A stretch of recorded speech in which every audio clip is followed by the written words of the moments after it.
ঘৰনো কি? ঘৰ ক'ত? প্ৰথমে আমি আমাৰ ঘৰটোক বুজি লওঁ। ঘৰ ক'ত আছে? ঘৰ আকাশৰ তলত আছে। হয়, আকাশৰ তলত ঘৰ আছে। তাৰমানে আমাৰ যিটো বিশ্বাস, আমি বিশ্বাস কৰোঁ যে ভগৱান আকাশত থাকে, আকাশৰ ওপৰত থাকে, তাৰ পৰা আমালৈ সদায় আশীৰ্বাদ দি থাকে। ভাল হ, তহঁতৰ ভাল হ'ব, তহঁতৰ মংগল হ'ব, তাৰ পৰা আশীৰ্বাদ আহি থাকে। সেইকাৰণে আকাশখন সদায় পবিত্ৰ। ঠিক আছে, আকাশখনক বহুতে বোমা বাৰুদ মাৰি অপবিত্ৰ কৰে, সেইটো বেলেগ বস্তু। বায়ুমণ্ডল বেয়া কৰে, সেইটো বেলেগ বস্তু।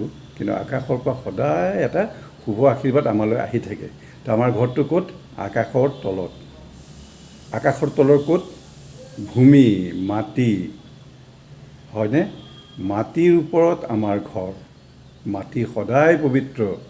এতিয়া অপবিত্ৰ হয়তো মই কল কাৰখানা পাতি তাত মই বেয়া বেয়া বস্তু এৰি দিছোঁ, ক'ৰবাত খেতি কৰিবলৈ গৈ বেয়া বস্তু কৰি মই মাটিখিনি নষ্ট কৰিছোঁ, বহুত কিবাকিবি কৰিছোঁ, যি কৰিছোঁ, বেয়া কৰিছোঁ, আমি কৰিছোঁ।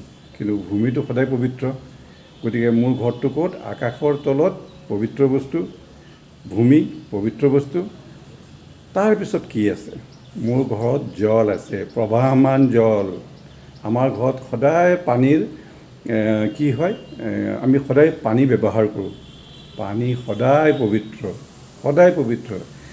এই পৃথিৱীত যদি পানী নাথাকে, পৃথিৱীত জানো গছ লতা, পশু পক্ষী, জীৱ জন্তু আমি থাকিম জানো জীয়াই? নাথাকোঁ। গতিকে পানী সদায় পবিত্ৰ। মোৰ ঘৰত কি আছে? সেই পবিত্ৰ বস্তু পানী মোৰ ঘৰত আছে।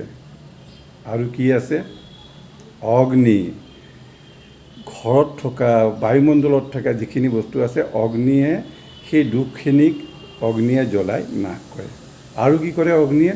অগ্নিয়ে তাৰ পৰা আমাৰ মাজলৈ, আমাৰ জীৱনলৈ শক্তি সঞ্চাৰ কৰে।